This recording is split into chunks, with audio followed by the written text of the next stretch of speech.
I never even thought about that. Like, what Yeah, is like like what's the life? comparatively to like a human lifespan? What would the Earth be? Yeah. Is the Earth still a teenager? Is the Earth middle-aged or is it old age? Can the Earth get the 55 plus Denny's discount? You know what I mean? I don't know. How old is how old's the Earth? You know what I mean? Compared to us. Rate of all the McDonald's on Earth is just crushing. Dude, how this like God, because McDonald's isn't even a restaurant, man. It's a real estate business. So I don't even know how many McDonald's there are in the world, man. I think it's probably 5,000. I'm gonna take a guess and say there's 5,000 McDonald's. It's probably more than that. I'll Probably. tell you that I deployed to Jordan for 6 months, and when I went off base, sure enough, there was a McDonald's. Even in freaking Middle East Jordan, Yeah. there's just a fucking McDonald's. Yeah. That's crazy, man. That's that's kind of sad a little bit, but it's also very impressive, because it started out as just like a regular ass place, just a burger joint selling 5 cents burgers or whatever it was back in the day. I don't even know how much they cost. But then Mr. McDonald, I don't know his name, but I don't know his first Sounds name. good. Yeah. Someone had the idea and just said, "Hey, let's just, make two of them." And then two turned into four, and four turned. It was like exponential, man. It's just every corner, kind of like Dunkin' Donuts is up in New England. Every Mhm. corner, there is this place everywhere, right?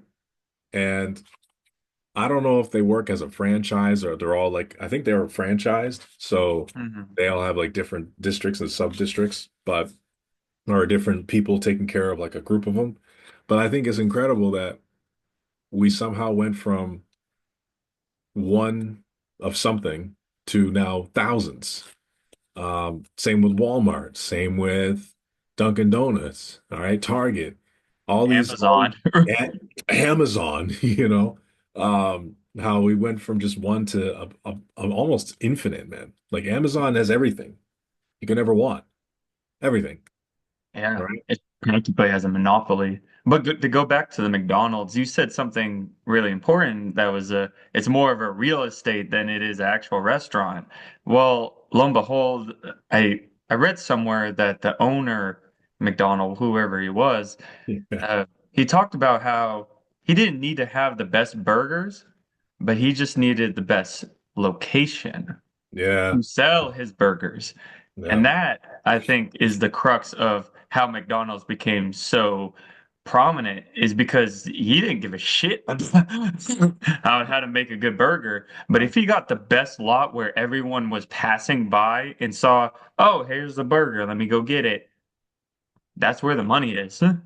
And that's well, finding the right spot and also having the right price. Um, it takes a that's good business sense too, right? Because things ain't cheap. You got to be able to sell things at a low cost, especially for fast food, or else people ain't gonna buy it. And that's the thing, man. You go into these fast food places today, and it's expensive, yo. It's wicked pricey, man. Very expensive. And the thing is, with those type of foods, man, if you have it sit for more than 5 hours, it's done. Like you're not gonna. It's not. It's don't eat it because it just loses all of its everything, So you got to make sure you eat it on the spot. Ain't no way I'm having McNuggets the next day. It's disgusting. I love leftovers, but not from McDonald's, Wendy's, Burger King, White Castle, Carl's Jr., whatever you eat at, man. Chick-fil-A. Or- Chick, man, don't even get me started on Chick-fil-A, man. I was No. never on that wagon. Never. No. I'm sorry, dude. It is so overrated to me, man.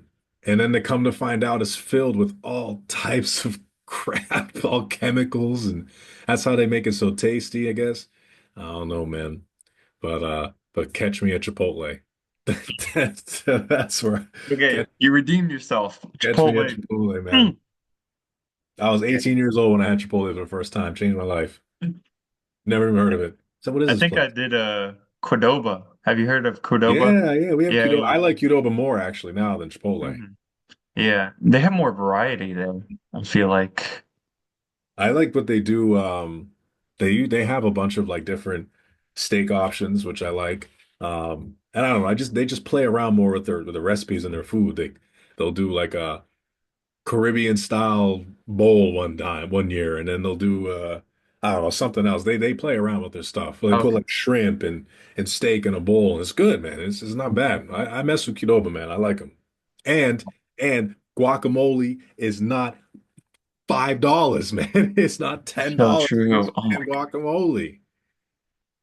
Just like an avocado too. I'm like, fuck, I want avocado on my burritos and bowls, but I'm not paying an extra like 150 for them. You Hell no. kidding me? Hell no. Go to the Mhm. store. Go to the store. Getting And some then have yourself. fun trying to find one that's right. Yeah, yeah, that's hard I, too. yeah, those avocados can stone somebody, man. You can't even get a soft avocado, brother. You know what I'm saying? They're weapons at first, and then they turn into food. That's the best way to go is just get your stuff from the store and make it yourself. I just made a Yeah. chicken on the grill, and that is better than any fast food or anything you're gonna get. Yeah, anything, man. Especially when you know how to cook, right? So if you don't know how to cook out there, learn because you're gonna save yourself a lot of money and you're gonna give a good time to your girl, your boy, whatever, you know what I'm saying? Anyone out there, learn how to cook, man. All right, changes your life. And plus these places out there are just not the same, man. I mean, I don't know. You ever eaten the Texas Roadhouse? Yes. Okay. Right. I love Texas Roadhouse. I used to fiend for Texas Roadhouse. I'm like, yes, man, let's go. You know what I'm saying? Those rolls with the cinnamon butter and the steak and all that. But now the last time I went with my friend and I was like, dude, we make better food at home. Like we can buy a steak from Sam's Club or the grocery store and sear it and prepare it better than anything, man. I'd actually get a good medium rare slice, good medium rare cook, make our own mashed potatoes. We don't need the rolls, but still, like it's way better to do it at home, man. And you know what you put, I don't know. After I ate at Texas Roadhouse last time, hey, no disrespect to Texas Roadhouse. They supplied your boy with some good memories, man. Some some good times. No, no, steak though on the oven top with vegetable with oil. Oh You my God. use oil? Yeah, sometimes I usually do my steaks on the grill though. I Yeah, tried to sear once. I didn't do the best job at it, but I want to do it again. yeah. But steaks are expensive, so Yeah, yeah, they are. I always say use butter, right? butter. Use butter, make a little garlic butter spread, you know what I'm saying? Um, take some garlic, mash it up, put a little butter in there, heat up the butter a little bit, mix it together, put it on that steak, and then put it right on the grill. High heat it first, get that thing searing, man. I want to hear that. I want to hear that. You know what I'm saying? Flip it. Give it three minutes. Flip it. You know what I'm saying? Do the other side, and then turn the heat down a little bit. Bring it down. Let the inside cook just a little bit, you know what I'm saying? But hey, biggest thing about meat, man, is let it sit for the same amount of time you cook it. So if you're cooking a steak for 5 to 10, no, 7 to 10 minutes, all right, 7 to 12 minutes, let it sit for at least half, like 10 of those minutes. Same thing with turkey. That's how you make a Thanksgiving turkey plump and wet and And lovely, juicy. juicy. Seriously, cook it for 2.5, 3 hours and let it sit for at least 2 hours to 2.5 hours, right? At least. A little more is even better, but and then you this nice and juicy, man. That's how you get away from that dry spell. That's the same with smoking your meat too.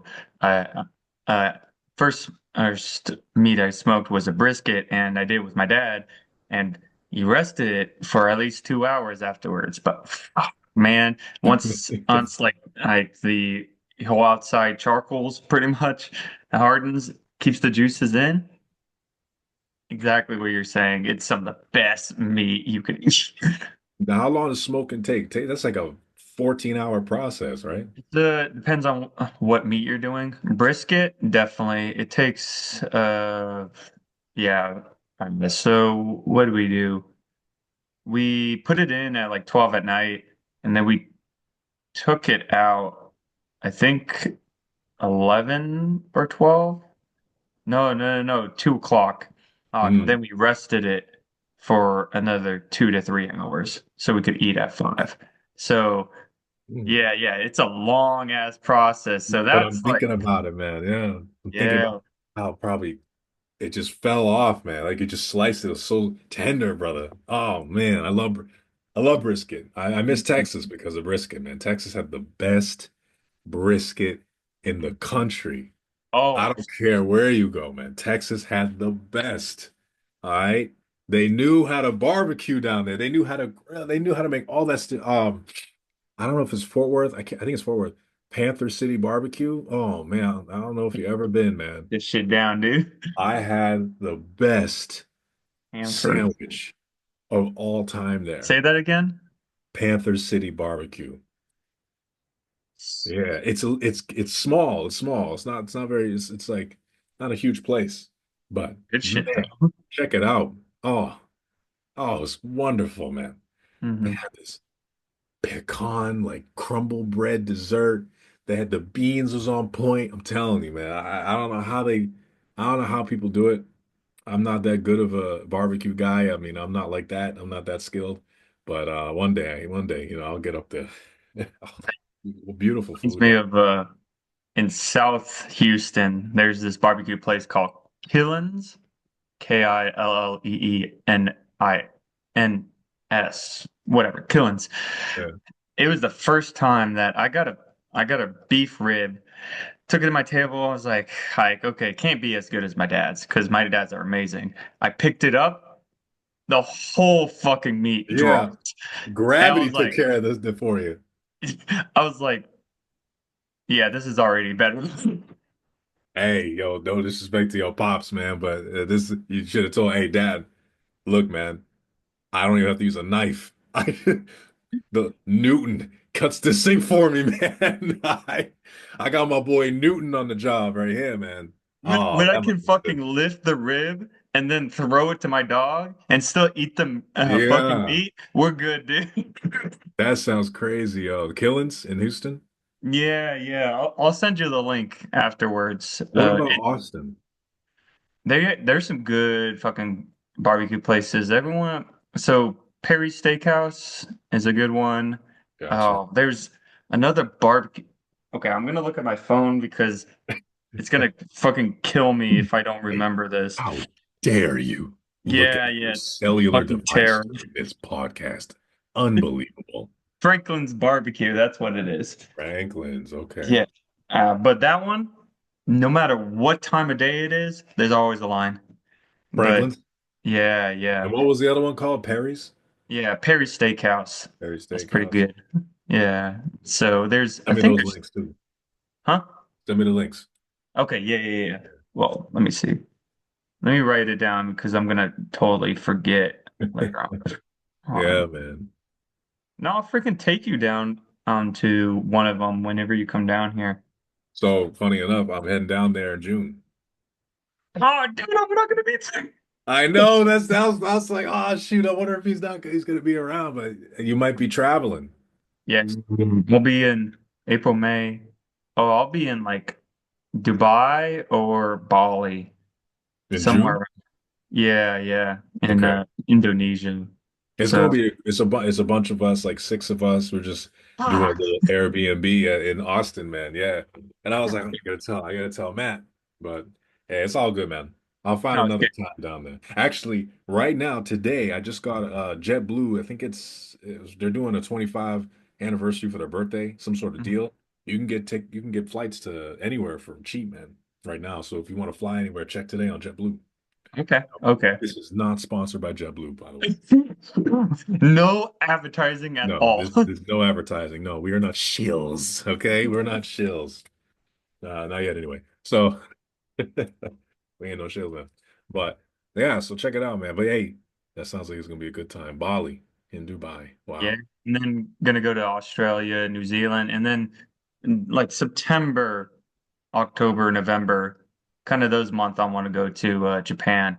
because I don't want to do it during the summer because it's just I heard it was just so hot and humid in Japan during those months that it's like you'll probably die just walking around. Really? In Japan? Yeah, yeah. Okay, But it's more the humidity. It's just a big old island. So, that's true. That's true. mhm. Probably Florida on the east side, basically. Yeah, yeah, practically, yes. Yeah. Oh my goodness. Hey, I like Japanese culture is we talk about black culture being so ingrained in our American society, especially in forms of entertainment, but Japanese culture has also been huge here on the Western side, right? Hmm. With media, with anime being massive, right? Hmm. Think about it. Just 20 years ago, people were getting clowned for even mentioning anime. And now it's like the most hot thing in the world. Everybody's on it, man. Everybody's And the watching. craziest thing too is there is I've met a handful of pretty women who just love anime. They love it. Love anime. And they love the dudes, man. Like they seriously, they crush on these anime guys.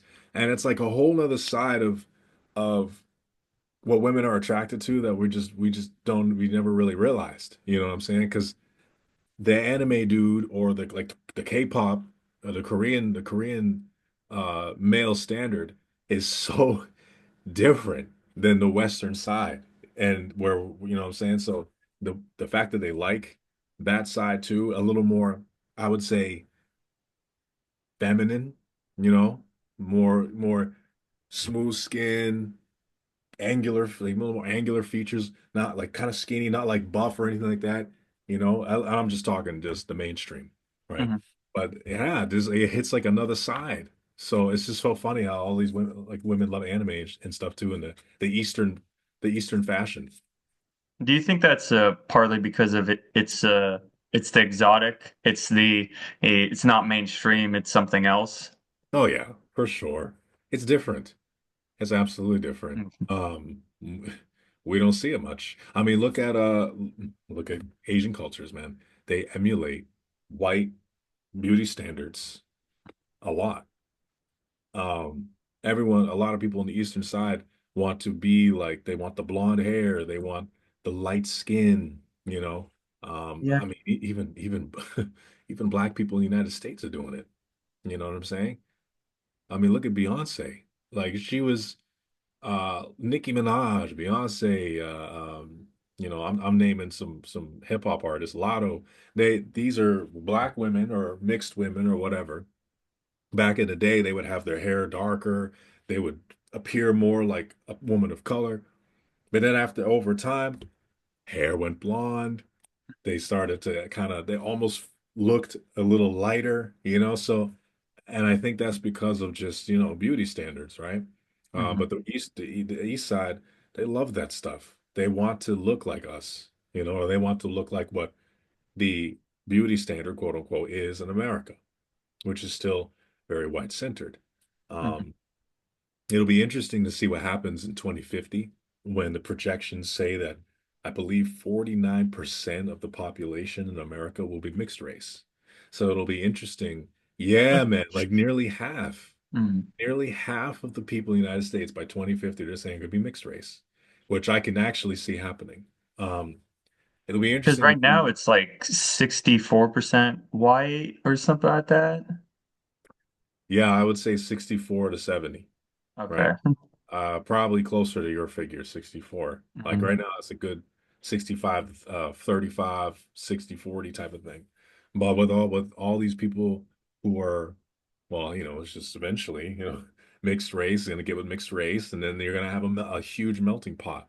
hmm I don't know what's going to happen with a lot of these policies, right, that are happening with this administration right now, right? We're seeing a lot of people from Hispanic backgrounds being sent off. I mean, it's always happened. Um, but it'll be interesting to see how those numbers skew over the years, you know what I mean, with different administrations in the United States. Hmm. Uh, but I mean, interracial relationships are huge, man, now, huge. I mean, I think of my father, who he was dating my mother in the 80s, right? farm boy from Pennsylvania, you know what I'm saying? And she was a inner city girl from Roxbury, Massachusetts, right? So we he would tell me all the time, he'd be like, "Yo, Ryan, it was rough, man. Like people hated us." You know what I'm saying? Like it was just not cool to do this. You know, it was just not a good look.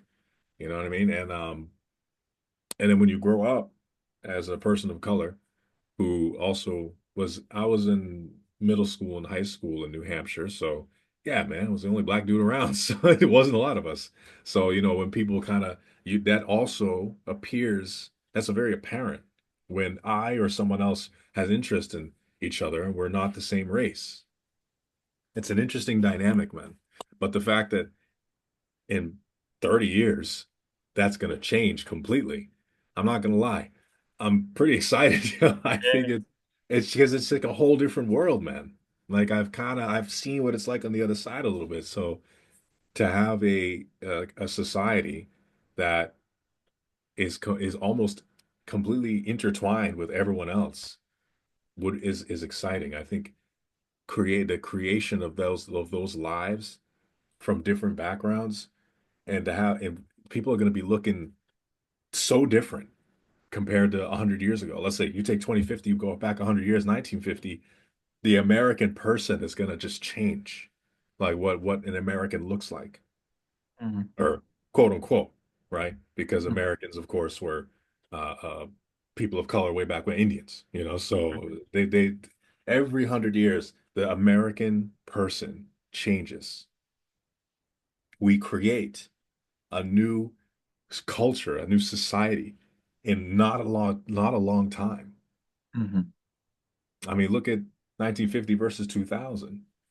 It wasn't as much of a shift, but you look at the family, the nuclear family or whatever they call it, and yeah, in 2000 you will see more people of color, man, because I think that's when people started to really show themselves off a little bit. But now, especially now, you know, so it's interesting, man. I think I don't know how we delved out to this, but it's cool that we change so much and we create new avenues for, I would say, culture building Mhm. and culture bending. Yeah, and I mean, two things. First things is globalization. I mean, it's how technology just did something to the world's culture just to bring it closer together. Because even in like 1950s, I don't think I'd be able to do. I think I'd be able to do what I'm doing now, but not with like traveling around the world, but not to the as many countries as someone in 1950 would have. I don't think I'd be able to go to Poland. I don't think I'd be able to go to Berlin. I don't think I would be able Yeah, to go yeah. to Hungary and No. then go like I know people who've been to China and came back in the Mhm. recent years too. That would have been unthinkable. Yeah, I mean, with Russia, switch it out with Russia in 1950s, that would have been unthinkable. yeah, But now it's just a norm. Honestly, nowadays. The second thing is one thing I love about America is its diversity, and you don't really understand it until you leave the country and come back.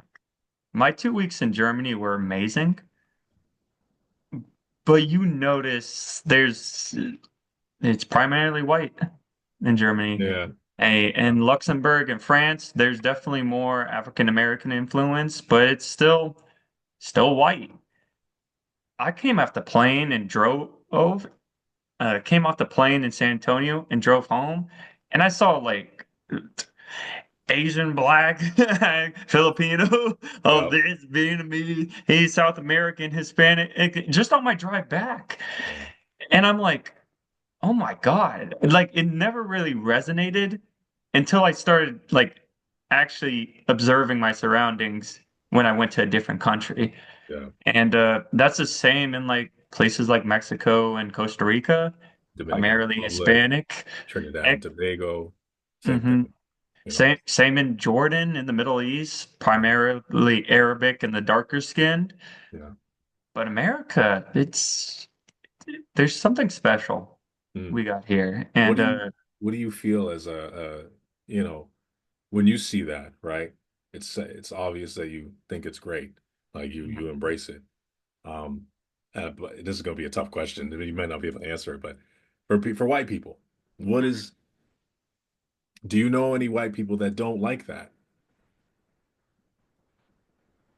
um, I would say no because I don't associate Right. food. Yeah. But I can definitely see people who wouldn't associate with that.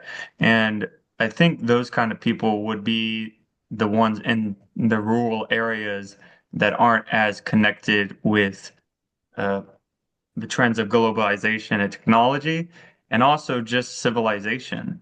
They don't change because they're not exposed to new changes in culture trends in America or experiencing new people.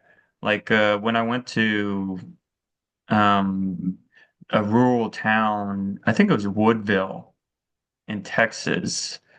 I went, so Don't know. Woodville is a small little town, so they have a little bit of culture blending.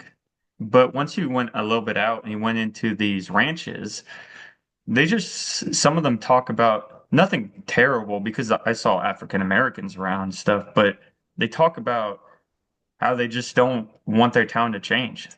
Mhm. Not being malevolent about race or anything, not involving about race, but they just kind of like it how it is. They like their community they're in. They like knowing everyone who comes in. They're kind of comfortable. And there's something to say about that, but also there's something to say about not change because Right. life is impermanent.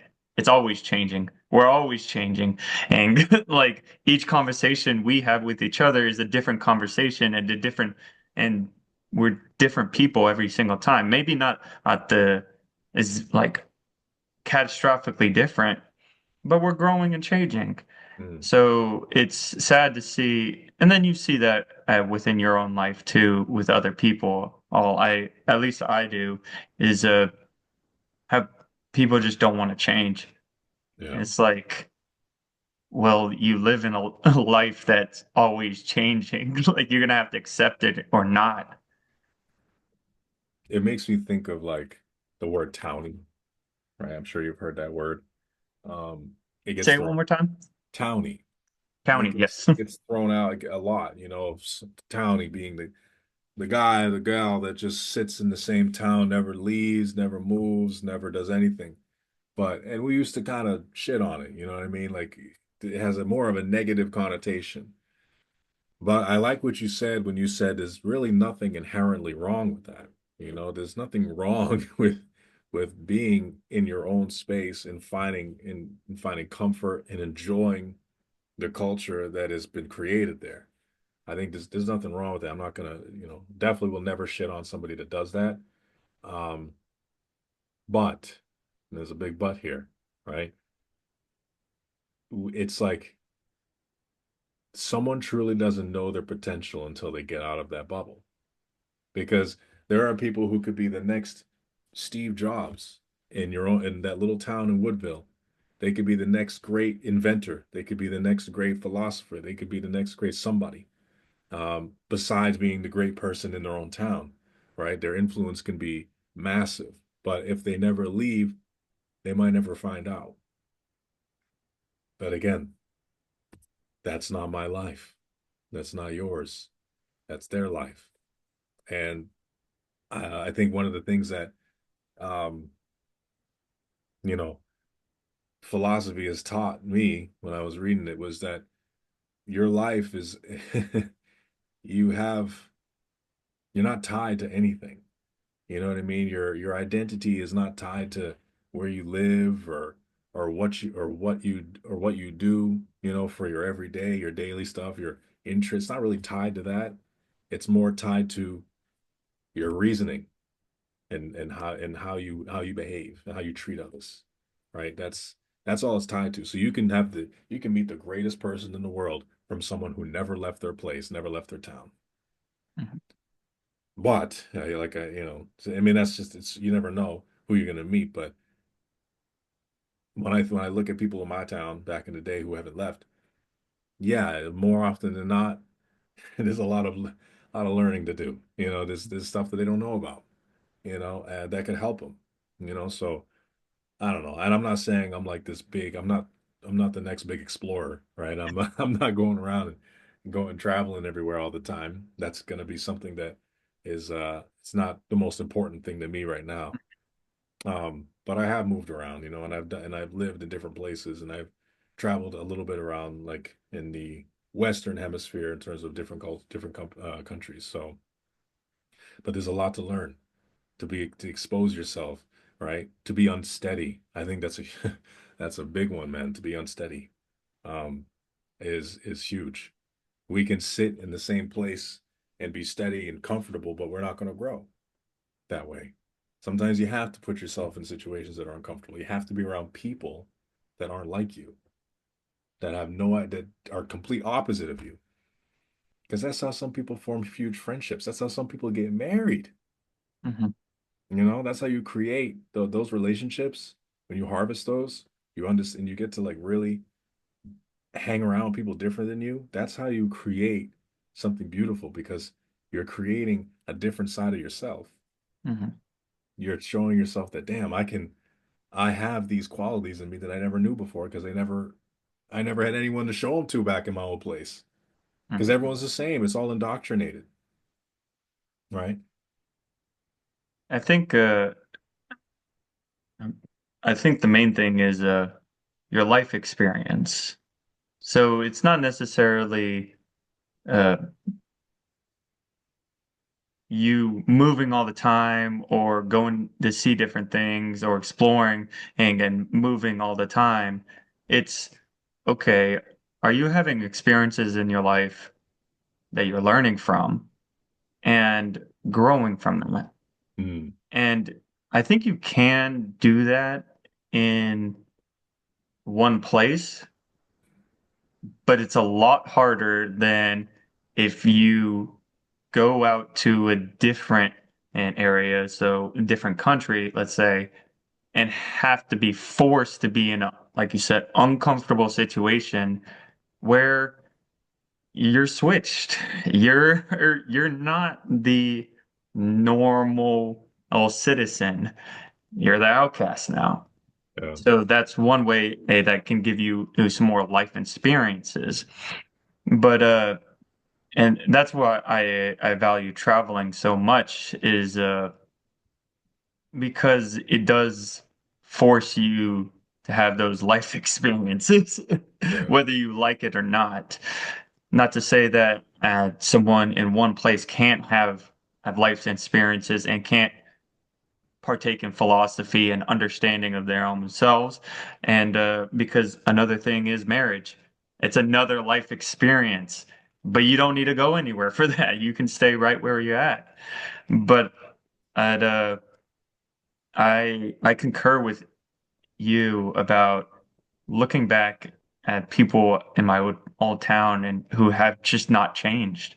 I actually had a weird experience. It was I was going down to San Antonio and I lived in Kyle for 2.5 years with my high school best friend and his girlfriend who was I was close with and lived there 2.5 years and then I left.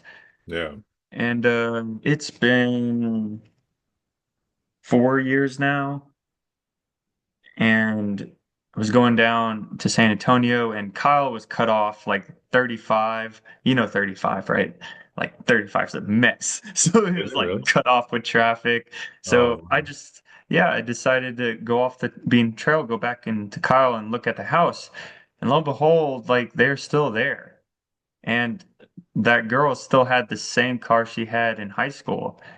And I mean, like, wow. it that's absolutely fine because frugality, right? You don't want to spend more than you need. But I know these people. It's worrisome that the first house they're renting it. They don't even own it. That they're still there in the same house that they were in during college.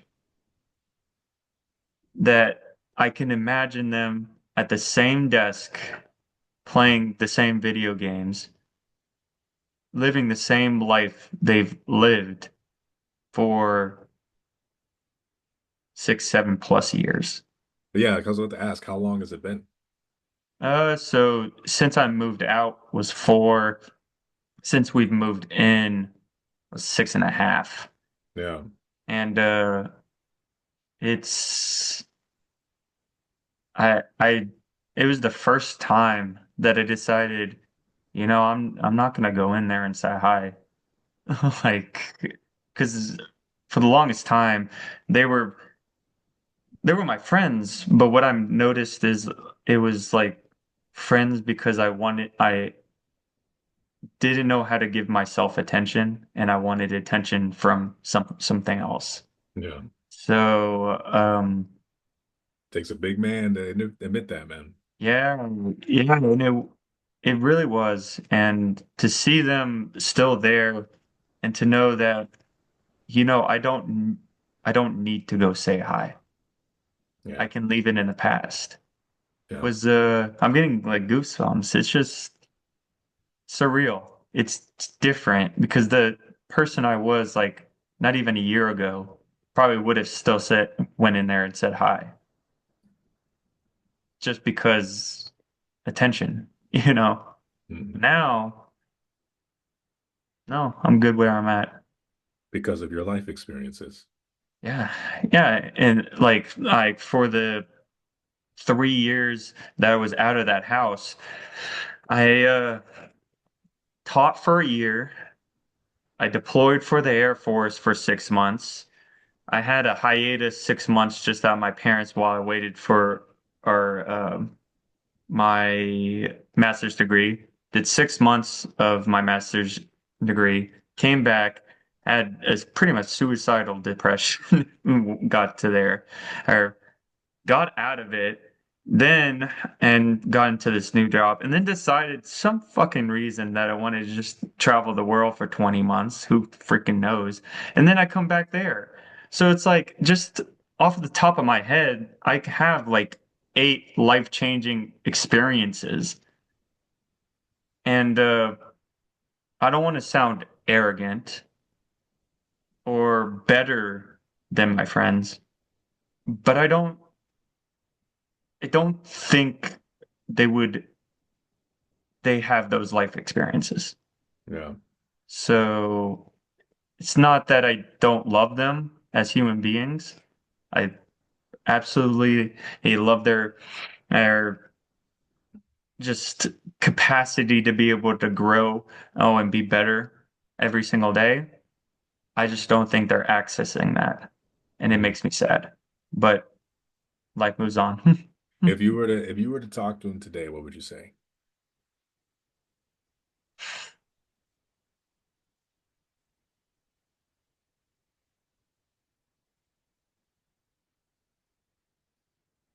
Frankly, I don't think I'd have anything to say that they would listen to. Hmm. Not that they would say, "Oh, fuck you." They would just be like, "Oh, okay, cool." And they would just go back to their lives. Were they interested in the things you were doing, or would they ask you things, how you're doing, things like that, even outside of, let's say you didn't see them for a while? Would they ever hit you up? Would they say what's going on? No, Mm. they No. didn't. Yeah. Yeah, it was always me going reaching out. And that's when I knew I was like, "Huh." Because like the people I call family now, like they'll hit me up sometimes.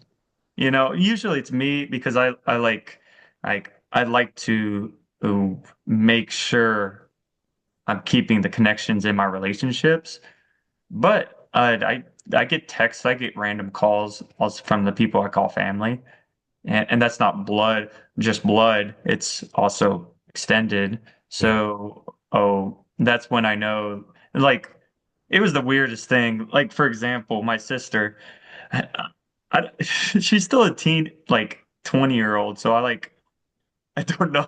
Like, like, I'll say she hasn't fully grown into adult, but which surprises me is like I call her and she doesn't answer and she doesn't call back for a couple days. And I'm like, okay, she's just a teenager, or whatever.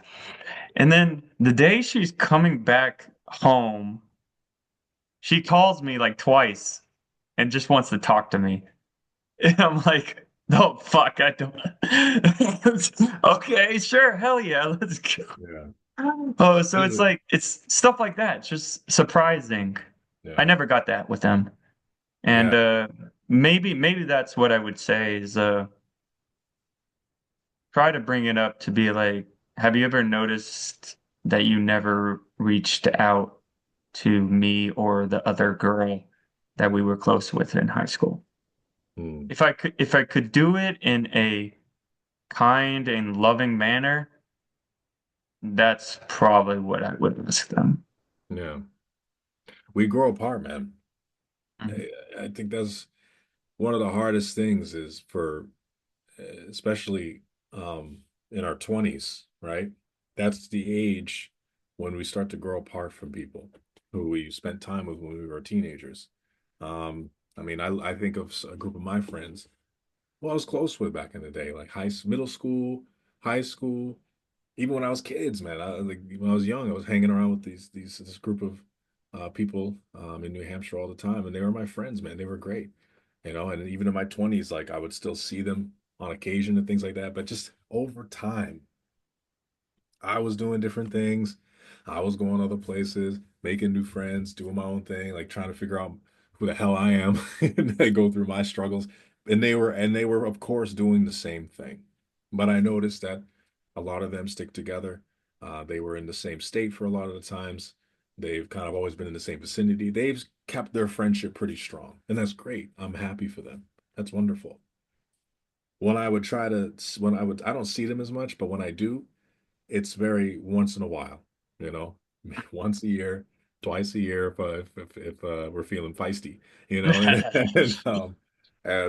it's like we don't see each other much. So when I do, and this was pretty recent where I was kind of going through this, I would say in the last 3 years, I would or 2 years, I would see them and it would just be like, wow, it's different, you know, the vibe is a little different probably just to me because I'm coming in from the outside and I haven't seen him much. Um, and maybe some of them feel like that too, and I just don't know.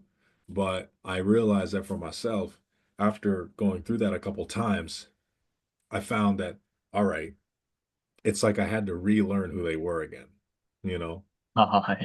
which is kind of interesting because you thought you knew them for so long and it's been a while, so it's like now you have to because you've changed. You know what I mean? You've changed. So it's almost like relearning or reintroducing an old side of yourself.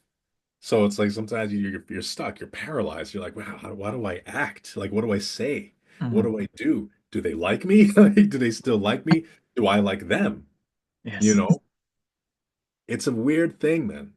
But over time, it's just how you think about it.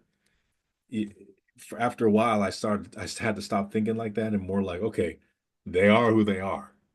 You know, I'm not, and I am who I am now. So whatever the case is, we blend when we blend and just don't force it. You know, I don't feel, there's nothing wrong with what you said. You know, if you don't want to say hi to them, totally get it. I completely understand that because yeah, man, that's why I asked, like, have they ever hit you up? They haven't. Well, that's just the thing. Like, I used to be that person, man. Like, I was a lone wolf type of guy in my 20s. Never thought I needed people. Prop was horrible at connecting with people, you know. And just like that was me, man. I just didn't reach out all the time to people.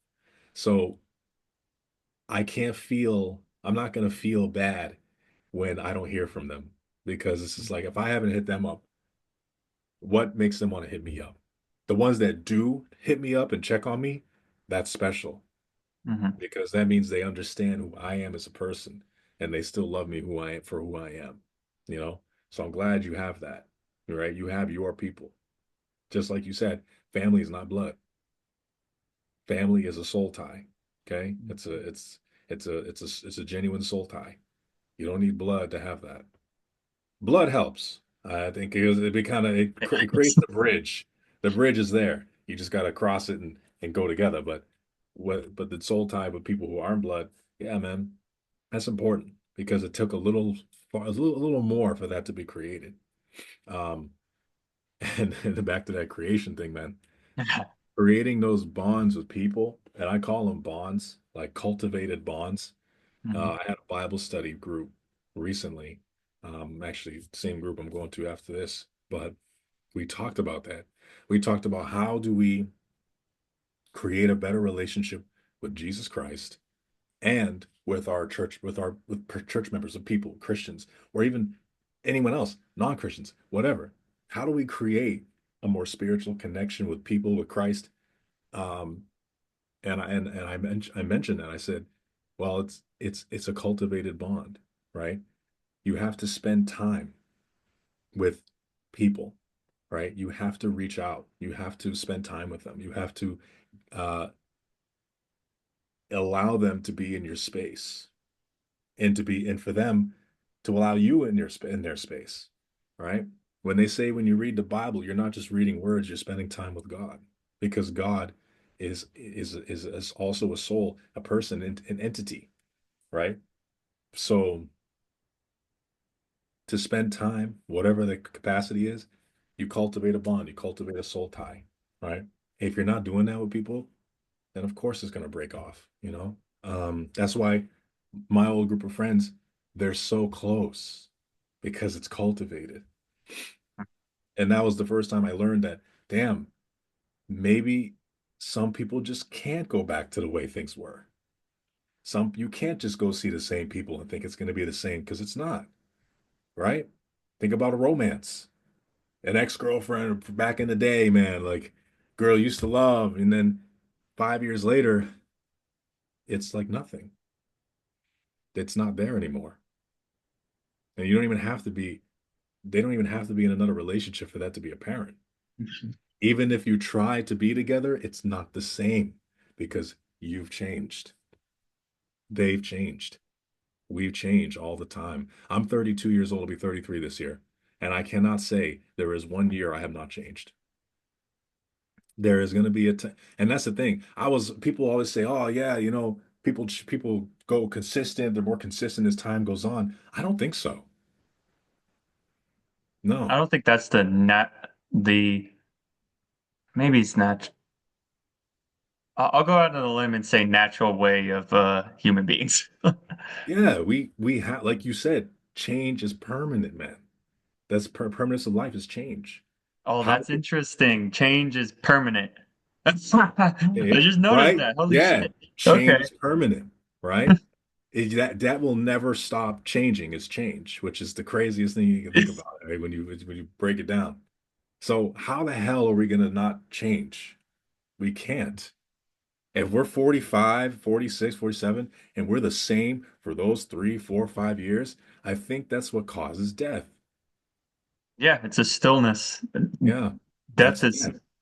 yeah, death is a non-activity. It's non-change. It's non-changing. Yeah, It's what happens after death. Well, depending on what your religion and is or what you think of it, it's well, I think you could relate it to Christianity too, because it's eternity. It's never changing. It's the changeless. And even with something like I won't say mine, but let's say atheist, it's nothing. It's changeless. It's continuously continuous changelessness. yeah, And exactly what you said, if you go to 3, 4, 5 years and you haven't done anything different, how are you actually living? Or are you just living in a state of death? yeah. Living is not just breathing, right? Breathing is involuntary. So you're not thinking about breathing, Mm. right? That is just a normal function of the flesh that you've been given. That is just part of you. You just breathe, right? But that's not living, okay? That's being alive, right? But that's not living. I think Seneca talks about it, man. It's Mm-hmm. like you said, death is stillness. Talks about it. You could be alive, but if you're in the crib, fearful of death, you're not living, man. And that's a tough thing to swallow for a lot of people. I think of people who are introverts and anxious all the time, you know, live in fear of a lot of things. It's a tough life, So you I know. don't even think I think I have strong opinions about how introverted because I told myself for so long that I was an introvert. I still think I'm an introvert, but I used it as an excuse Yeah. not to go out. I used it as an excuse not to do activities I enjoy. I'm rekindling my love with dancing. And Let's I'm go, man. Yeah. Two man, step, it's two step two-step back. line dance, everything, dude. I'm like, Yeah, man. I noticed yesterday when I was dancing, me and this girl were the only ones on the dance floor, and I was like, what the fuck is going on? That never happens. But besides the point, I still think I'm an introvert just because I gain a lot of energy from one-on-one conversations like this. I gain a lot of energy from meditating, from being by myself, from walking and just enjoying my company. That is not to say that I don't have an extroverted side to me. That's what dancing is for me. That's Yeah. what a Yeah.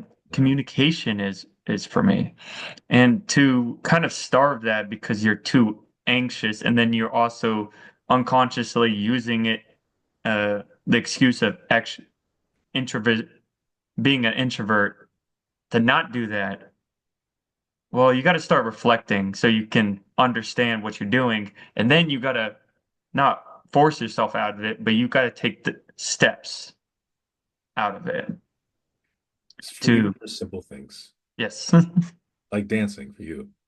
You're definitely not introverted to experiences, that's for sure. Mhm. Uh, and I guess I should. Introversion is not a bad thing. I'm definitely introverted. You kidding me? I like to be in the crib, not talking to nobody. I love being by myself, but that is great. It's amazing. You know, I don't want to see nobody, man. However, I noticed, and you probably do too, when you go out and when you, like you said, when you talk to people one-on-ones, you're doing an activity, it's almost like you forget who you were because you're just completely different. You get this energy that you don't see all the time, Mhm. you know?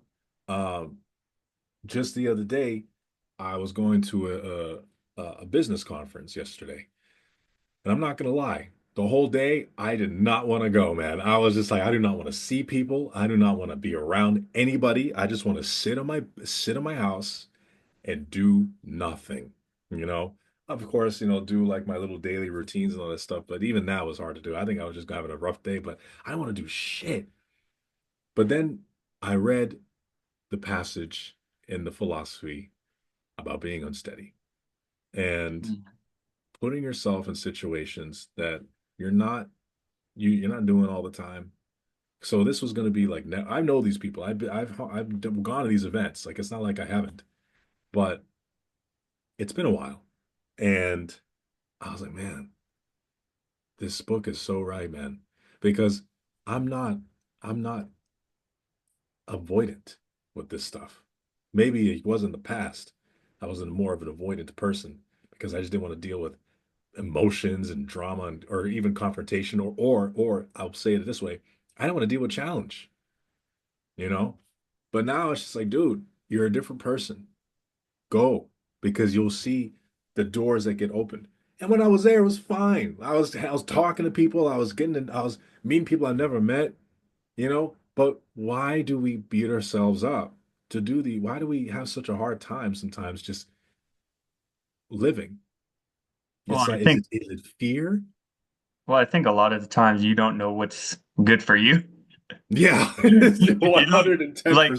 Oh my God. for example, like I had the same experience like last Friday.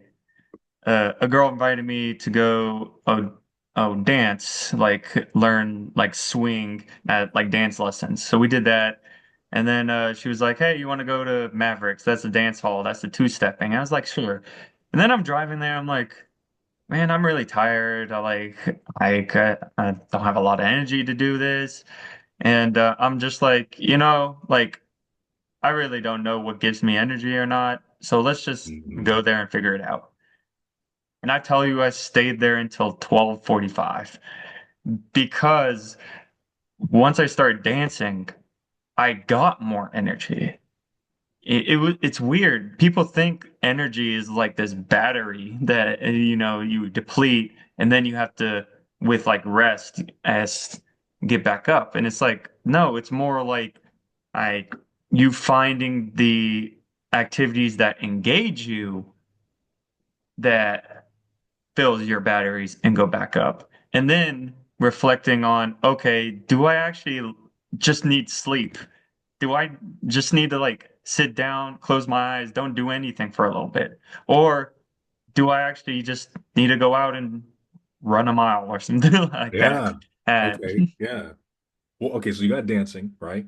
Mhm. One-on-one talks. What else? What else gives you the illusion of filling that energy battery, right? I Because don't even think I it's like the illusion. well, I like the way you said that Yeah. because a lot of times, yeah, we call it the social battery. And Mhm. it's just like we spend so much time with other people. We take on people's issues and problems or not. Maybe we just listen to people. We just listen. We our brain is active because we're talking to people. Or said we're doing leadership things or setting up events or we're just being a part of a crowd, right? Even that drains people. But I like what you said because I think that social battery term, and I've used it, I think it's a cop out sometimes. I think Mhm. it's like we use it as an excuse, like, oh, my social battery's drained. I gotta go home and recharge it type of thing. I said that like 100 times. All right. If you could put a nickel every time I said that, you'll be able to pay off maybe a car loan. But you're 100% right, man. Because I think about the book, Power of Positive Thinking. Mhm. It talked about, was it Thomas Edison? I don't know, one of the inventors who the wife of this person noticed how they would just work and be on their business all day, sleep for 4 or 5 hours, and get back up and do it again. And they had energy. You know what I'm saying? So what is it? I think you nailed it on the head. It's what you're doing. It's what Mhm. you're spending your time or who you're spending your time around, the things you're doing is giving you energy or it's sapping your life force. Mhm. And I think one of the greatest experiences I've had, and also like greatest lessons I learned, is that you can cultivate energy from introversion and from extroversion wherever you go. Yeah. So what I mean by that is, I went to a club in Switzerland. I can't believe I can say that. We went to the A club in club in Switzerland. Switzerland. Yeah. Yeah, yeah. So it's like 12 o'clock at night, and I look at the dance floor. I'm like, I really don't want to be around people. Mhm. So I go down and I'm like, you know what? Fuck it. I'm just gonna try something new. So I go on the dance floor and I close my eyes Mm. and I dance. Mm. And it's the weirdest thing in the world because it feels like you're not around people, you're around objects. And you're just dancing. And when you feel something, it's, oh, it's an object. I'll get out of the way. Oh, it's an Yeah. object. I get out of the way. So it was like I was literally in my own world. I And I love opened that my feeling. eyes up and I'm back into reality, but the social setting. And afterwards, I was energetic. I was like, I'm ready to talk to people. I'm ready to do this. So it's like, experiment with your life and see, okay, how can I cultivate these situations to give me more energy? And how can I like understand myself better? Closing your eyes is, I've noticed, a very powerful thing you can do Mm, anytime, right? Because you Not only do you shut yourself out from the outside world so you can actually focus, but you lose a sense. So your eyesight's gone when you close your eyes. So now your ears, you might notice, I mean, look at these things, you can take off of these, but your ears now perk. You hear things a little stronger, right? You feel things a little stronger. With the dance, with the being in the club, I know exactly what you're talking about because I've done that. I can't tell you how many times I've been dancing and I would just close my eyes and dance. And not only is the outside world shut off from me, but everyone's shut off from me. Everybody else is shut off from me because that eye contact is gone. You can't see my soul, only I can. So I'm putting all that energy that into my own self and being present and being in this being where I am. It's I do it in yoga. I notice like this is a very recent thing I've been doing in yoga, and it's so true. That's why they say close your eyes when you do yoga because when you're and now I'm talking about I'm doing like hard like body weight things. Hmm. But if you close your eyes, there's two levels of consciousness when you close your eyes.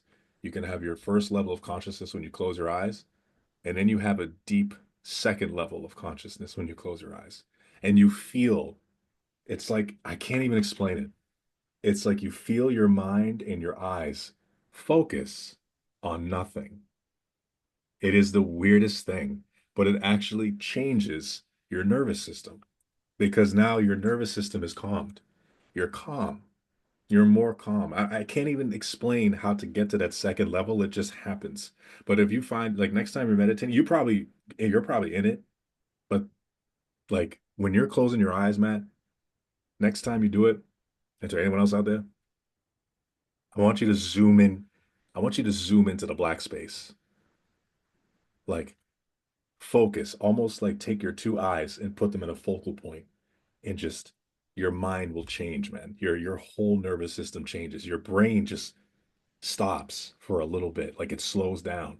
It's the craziest thing. I can't even explain, but it took me 2 years to get to that point, Yeah. right? Of just constant yoga.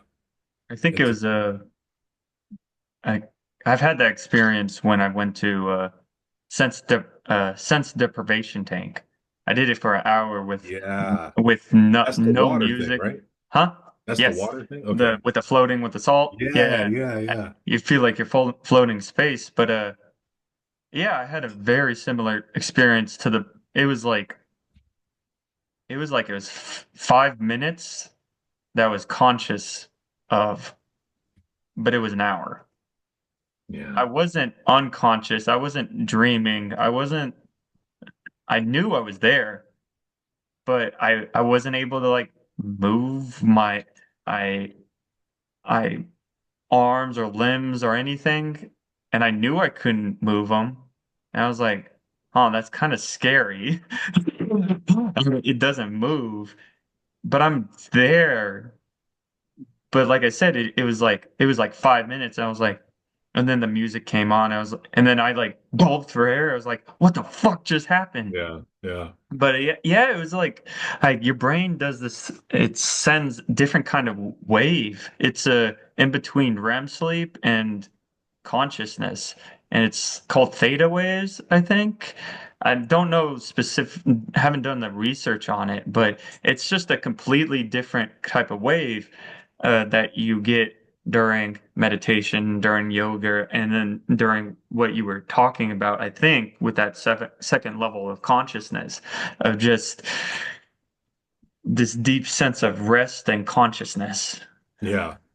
And elimination of the fourth dimension, which is time.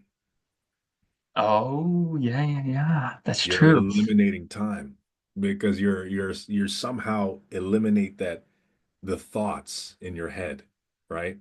A popular meditation technique is to think that whatever you're thinking, you then imagine yourself not thinking of it anymore. You just say nothing in your head, like, okay, I'm thinking of the beach and the waves or whatever, and now I push it to the side.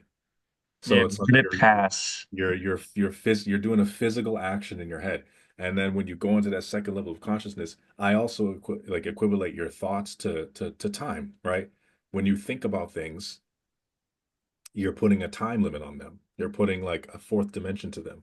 But when you consciously think about just nothing, or it's just void, which is very hard to do. It's almost impossible to be think about nothing, but you can get pretty close.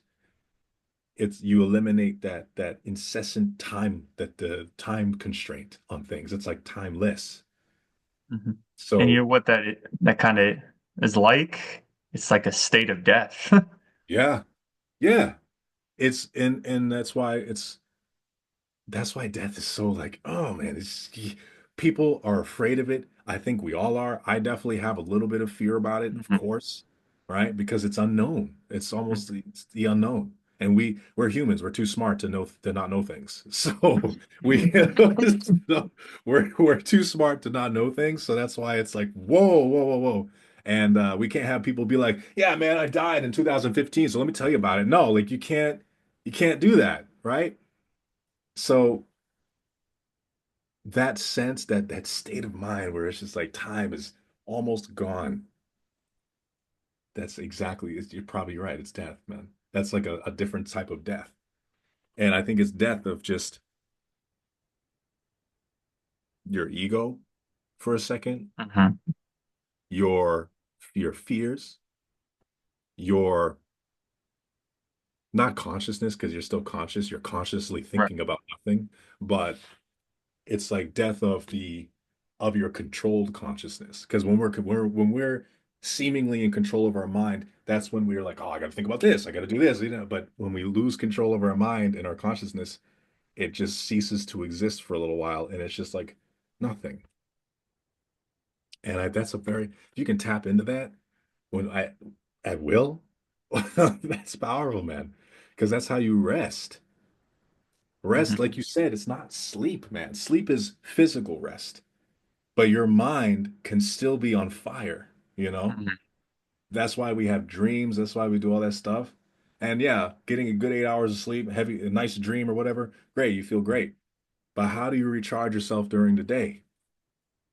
You have to shut off things for a little. You have to be able to shut off things and take a breather. 10 minutes.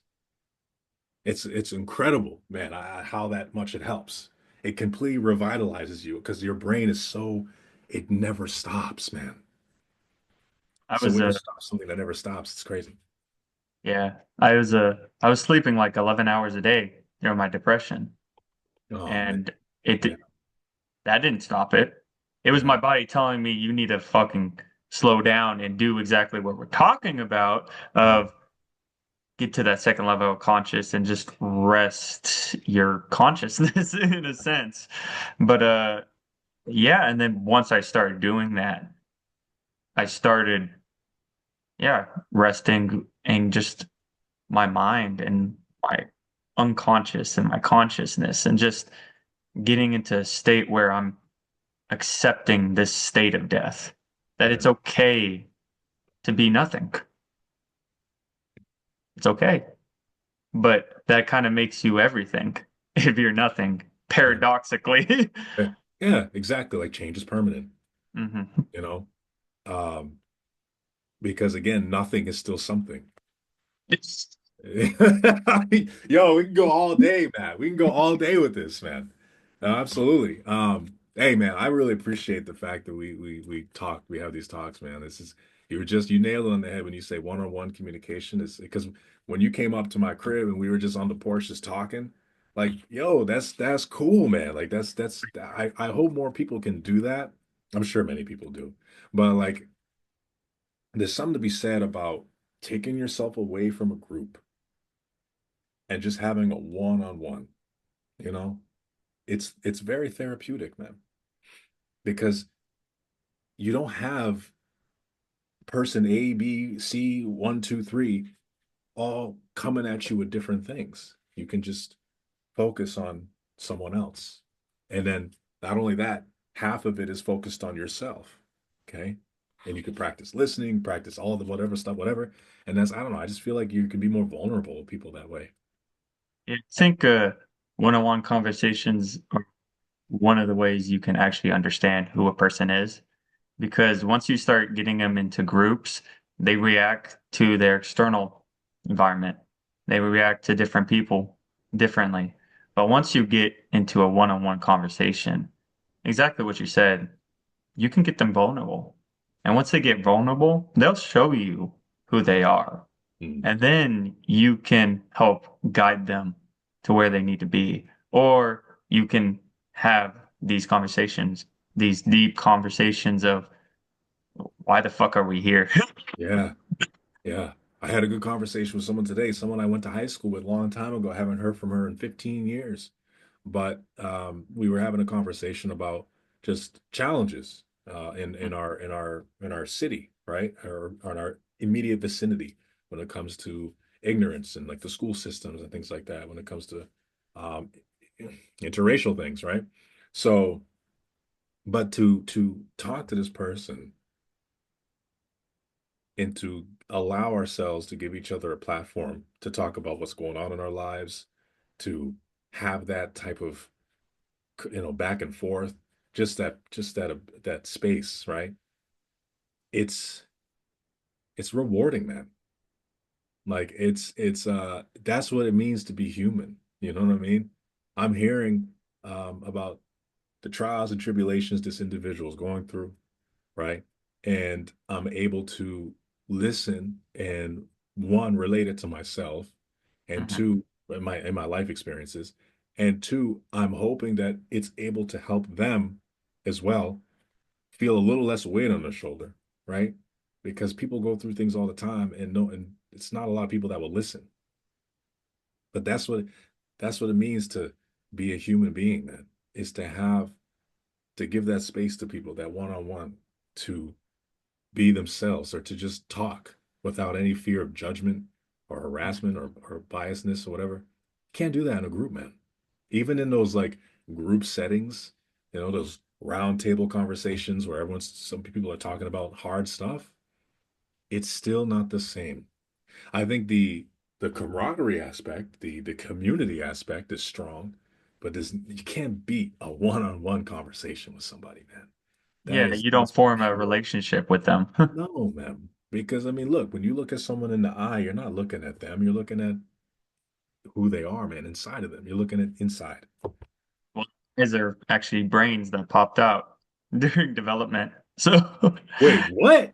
yeah. So your eyes are actually part of your brain.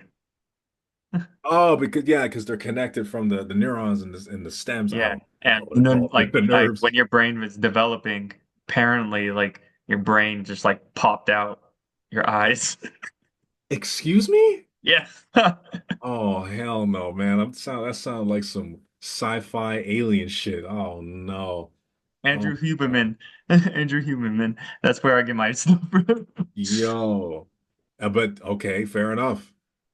And that's when they say, man, you can see pain in people's eyes, man. You really can.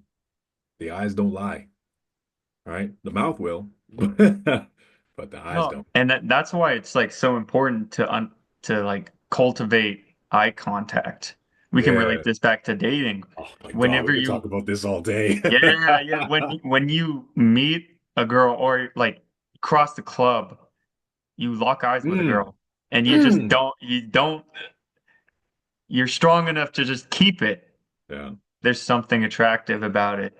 There's something attractive about it that girls go wild Workplace, for. the club, the bar, at a fair, like anywhere. It doesn't matter where it is.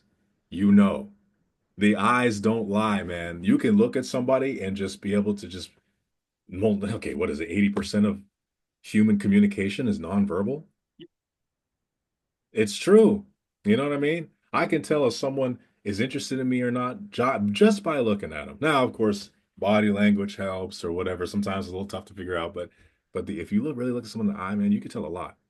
And you can see if someone's interested in what you're talking about or not. You can see if they want to kill you or not, if they would hate you or not. So it's wild, man. It's very true. I didn't even think about that. Yeah.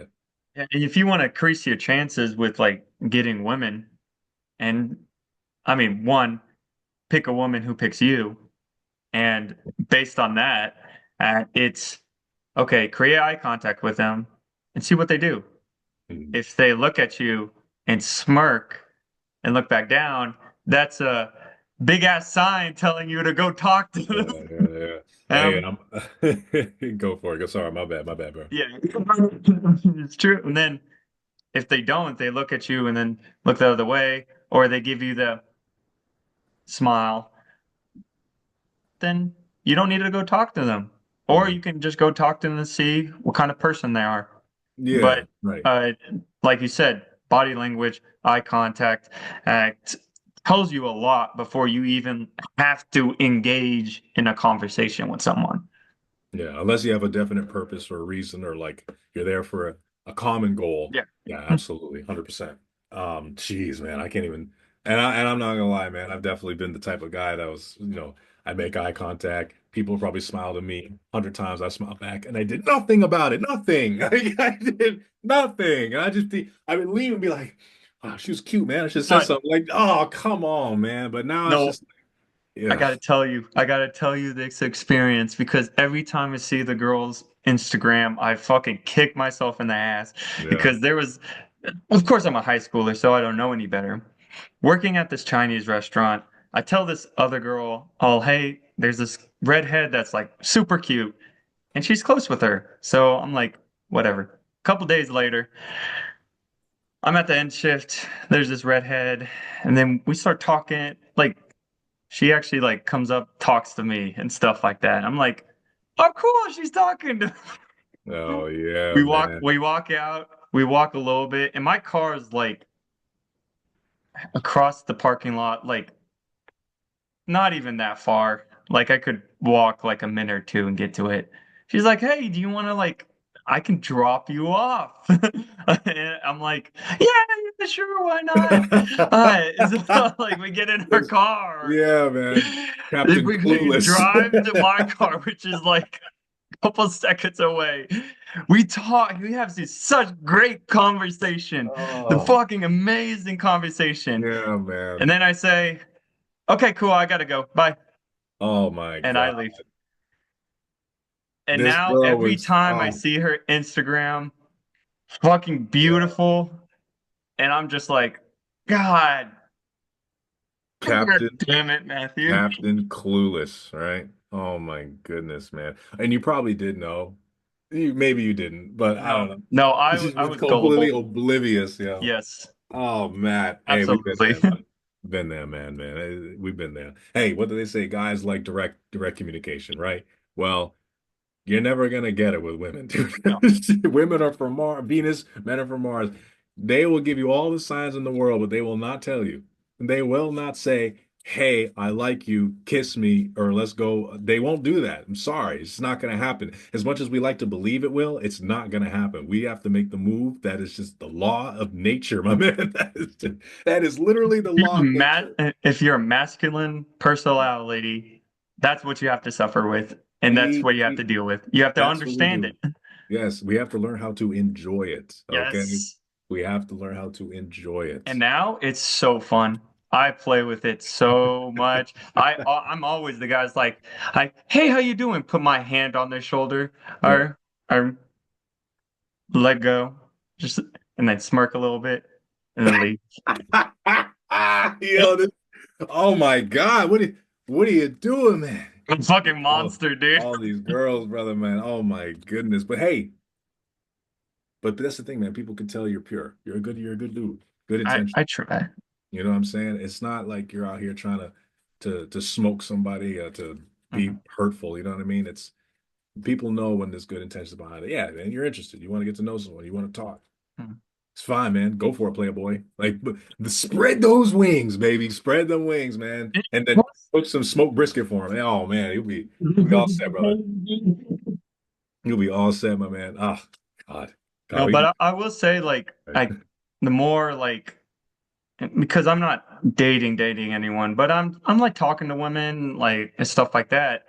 And the more I do it, the more I'm like you the more I'm okay not having sex at the end of the night. Yes.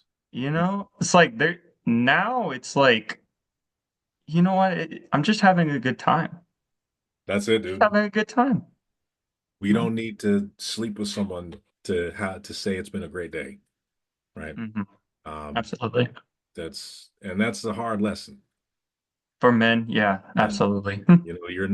your identity is not tied to your body count. Your identity is not tied to how many women you can pull into the bedroom with you, right? Because eventually you will identify yourself with that. And then when you don't do it, you will want to hurt yourself. You'll hate yourself because you'll think something's wrong with you. And I think, and on top of that too, what I noticed is it's also unconscious. You don't even understand, at least for me, like I never understood that I unconsciously just wanted to have sex at the end of the night.